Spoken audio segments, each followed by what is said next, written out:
Ang pambungad na eksena ay nagpapakita sa atin ng isang maikling dokumentaryo tungkol sa maalamat na manlalaro ng basketball, si Uncle Drew, na dating naglalaro sa Rocker Classic. Ilang sikat na manlalaro tulad nina Steve Nash, Joe Hammond, at Dikembe Mutombo ang nagkukwento kung gaano kagaling na manlalaro si Uncle Drew. Sinabi pa nga ni Jerry West na si Uncle Drew ang nararapat na maging logo ng NBA sa halip na siya. Dahil sa kanyang talento, si Uncle Drew at ang kanyang mga kaibigan noong bata pa ay nakarating sa tuktok ng unang Rocker Classic noong 1968. Gayunpaman, hindi nagtagal ay nagkagulo ang lahat.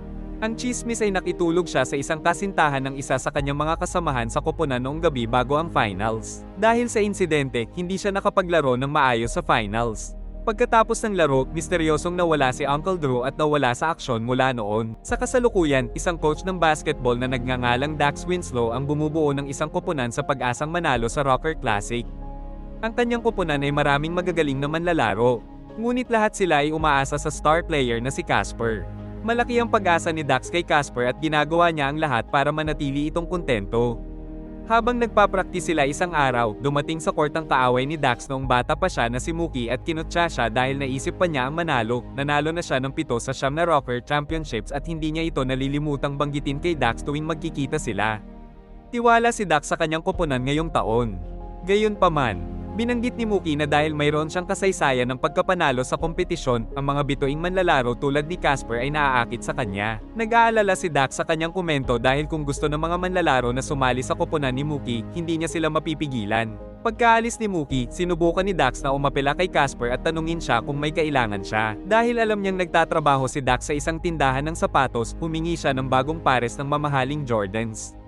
Sinubukan ni Dax na iwasan ang usapan, sinasabing bibilhan niya ito kapag dumating na ang mga sapatos sa tindahan.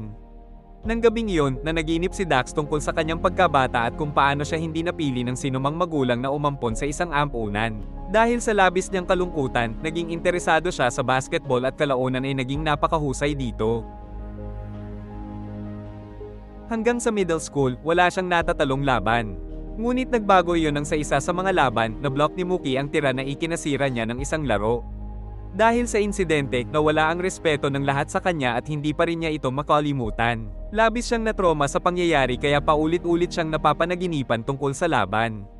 Nakatira si Dax kasama ang kanyang kasintahang si Jess na umaasang balang araw ay yayaman siya at bibilhan ito ng Tesla. Ngunit sa kasalukuyan, sinagot na nito ang lahat ng gastusin para sa kanya.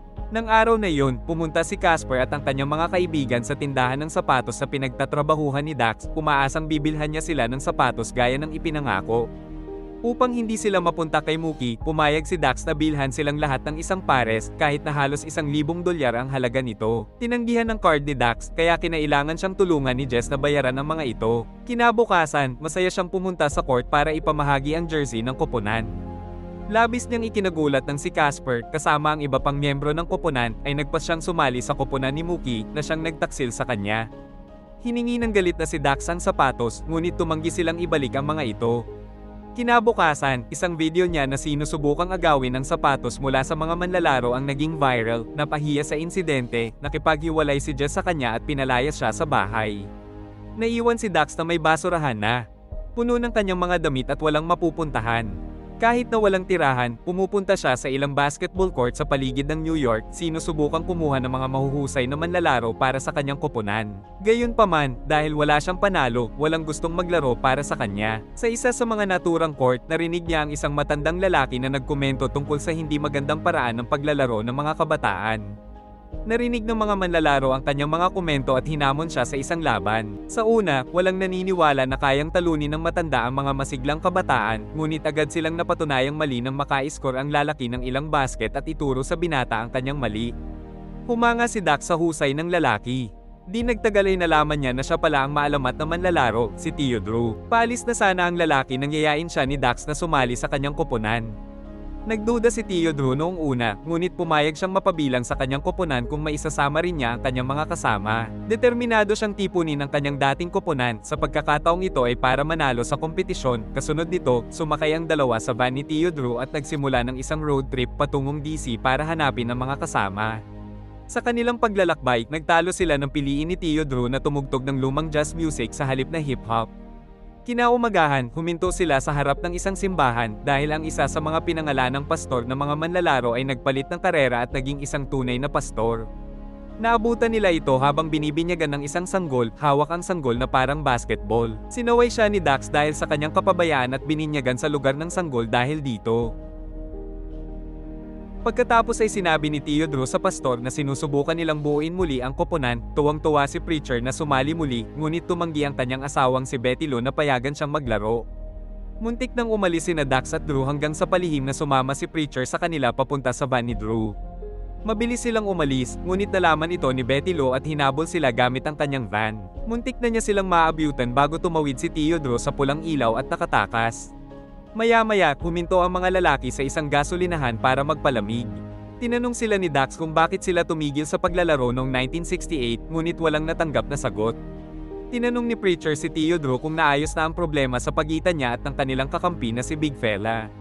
Binaliwala ni Drew ang kanyang mga alalahanin, sinabing ang isang laro ng basketball ang makakalutas sa lahat ng problema. Pagkatapos nito, pumunta sila sa isang arcade kung saan ang isa pang dating kakampi, si Light, ay naglalaro ng e-basketball. Mahina ang paningin ni Light at hindi niya namamalayan ang bawat tira niya. Malinaw kay Dax na hindi sila maaaring manalo sa laro na may mga manlalarong tulad niya, ngunit pumayag lamang si Theodore na maglaro kasama ang kanyang koponan. Agad na pumayag si Light na sumama sa kanila. Kahit na halos hindi niya makita ang kanilang mga mukha.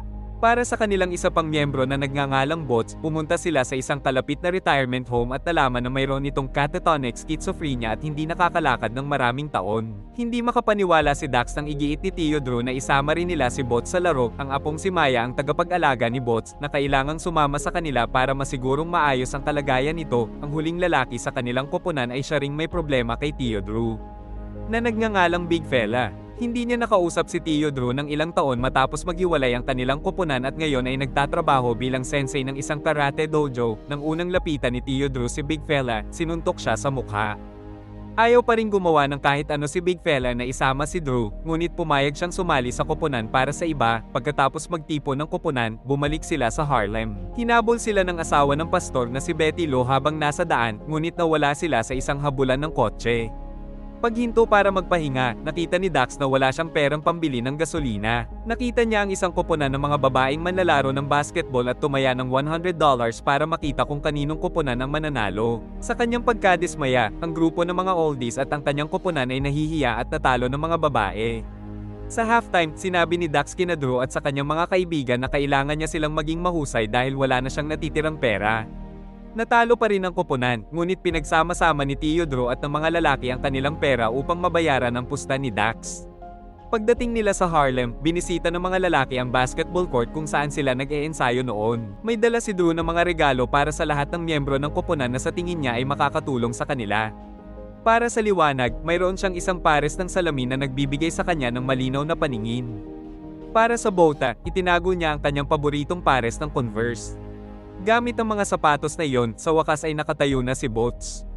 Para sa Preacher, nakatanggap siya ng isang kwintas na cross, at sa huli, ibinigay niya ang kanilang unang tropeyo ng paligsahan para sa mga bata kay Big Fella. Gayunpaman, dinurog ng lalaki ang tropeyo gamit ang kanyang mga paa, hindi pa rin pinapatawad si Drew sa kanyang ginawa ilang taon na ang nakalilipas. Samantala, pumunta si Dax sa bahay ni Jess kung saan niya nakita na nakamove on na ito sa kanya at nakikipag-date na ngayon sa karibal nitong si Mookie. Bumalik siya sa laro, determinadong pagsisihan nila ito. Sa unang laro ng torneo, mahusay ang kanilang paglalaro sa mga unang minuto. Ngunit dahil sa hindi pa nare-resolve ang alitan sa pagitan ni na Big Fella at Theodore, natalo sila sa laban. Pagkatapos ng laro, pumunta ang dalawa sa puntod ng asawa ni Big Fella na si Jennifer at sa wakas ay nag-usap tungkol sa kanilang mga problema. Lumalabas na noong araw, natulog si Drew kasama si Jennifer kahit alam niyang mahal siya ni Big Fella. Hindi siya humingi ng tawad para dito, kaya ang bagay na ito ay bumabagabag sa Big Fella mula noon. Inamin ni Drew na umibig din siya kay Jennifer, ngunit ang gabing iyon ay malinaw na isang pagkakamali. Humingi siya ng tawad sa wakas, at pinatawad siya ni Big Fella. Kasunod ng kasunduan, nanalo ang koponan sa lahat ng larong nilalaro nito. Pumunta sila sa isang nightclub at ipinagdiwang ang panalo, ngunit pinagtawanan sila ng mga kabataan. Para patunayan ang kanilang kabataan, nanalo sila sa isang sayawan laban sa kanila. Maya-maya, hahalikan na sana ni Maya, apo ni Bots, si Dax, ngunit kinabahan ito at umatras. Pinanood siya ng mga matatanda at hiniling na sumubok paminsan-minsan. Nanalo ang kanilang koponan ng ilang laro at nakarating sa semifinals. Kung mananalo sila, kailangan nilang makipaglaro laban sa koponan ni Mookie sa finals. Maganda ang kanilang nagawa hanggang sa unang kalahati, ngunit bigla na lang, inatake sa puso si Big Fella. Dinala nila siya sa ospital at nalaman nilang kailangan niyang magpahinga. Dahil wala na siya sa laro, ang asawa ni Preacher na si Betty Leo, na sa wakas ay natagpuan na sila, ang pumalit sa kanya sa koponan. Sa araw ng finals, kalabanin nila si Mookie at ang kanyang koponan. Tensyonado ang kapaligiran dahil sa mahabang tunggalian sa pagitan ni Mookie at Dax sa loob ng isang taon. Pinagtawanan ni Casper si Uncle Drew na walang ginawa kundi ang lalong mag-udyok sa koponan. Sa una, tila natalo sila, ngunit pagkalipas ng ilang minuto, nasanay na sila sa taktika ng kanilang kalaban. Mahusay ang laro ng koponan, sunod-sunod ang mga basket na nai-score. Iyon ay, hanggang sa bigla na lang, sina Light at Casper ay bumangga sa net post. Nasugatan si Light sa kanyang bukong-bukong at hindi na makapagpatuloy sa paglalaro, natarante si Dax at sinubukang mag-isip kung ano ang susunod nilang gagawin. Noon lang, iminungkahi ni Theodore na palitan si Dax sa laro. Nag-aalala at takot na matalo na naman si Dax. Hindi na siya nakapaglaro simula nang matalo siya ni Mookie noong middle school. Pero ngayong wala ng paraan, pumayag siyang maglaro. Pinalitan din siya ni Mookie ni Casper na lalong nagpahirap kay Dax. Samantala, nagtalo sina Maya at Jess. Nagsimula na ang laro at naitala ni Mookie ang kanyang unang basket sa loob lamang ng ilang segundo. Sa natitirang 8 segundo, nagkaroon ng pagkakataon si Dax na maitala ang panalong basket. Gayunpaman, naalala niya ang huling laro na nilaro niya at humingi ng timeout. Matapos ang ilang paghihikayat mula sa koponan, sinimulan muli ni Dax ang laro ng may panibagong motibasyon. Nagawa niyang maipasok ang panalong tira at sa wakas ay natalo niya si Mookie. Naghiyawan ng mga tao at pinuri siya. Kinausap siya ni Mookie nang may respetong hindi niya naibigay sa kanya noon. Ilang sandali pa, hinalikan ni Dax si Maya. Dinalaw ng team si Big Fella sa ospital pagkatapos ng kanilang panalo at ginamit ni Dax ang premium pera para bayaran ang kanyang mga gastusin sa ospital. Sa huling eksena, pinanood ng lahat ang balita sa ESPN na tumatawag kay Dax bilang isang bayani. Iyon lang ang galing sa video. Sana ay nagustuhan ninyo. Mag-subscribe para sa higit pang nilalaman tulad nito at pindutin ang like button para matulungan kami. Mag-iwan din ng komento kung gusto ninyong i-recap namin ang inyong paboritong pelikula. Hanggang sa muli, ingat kayo.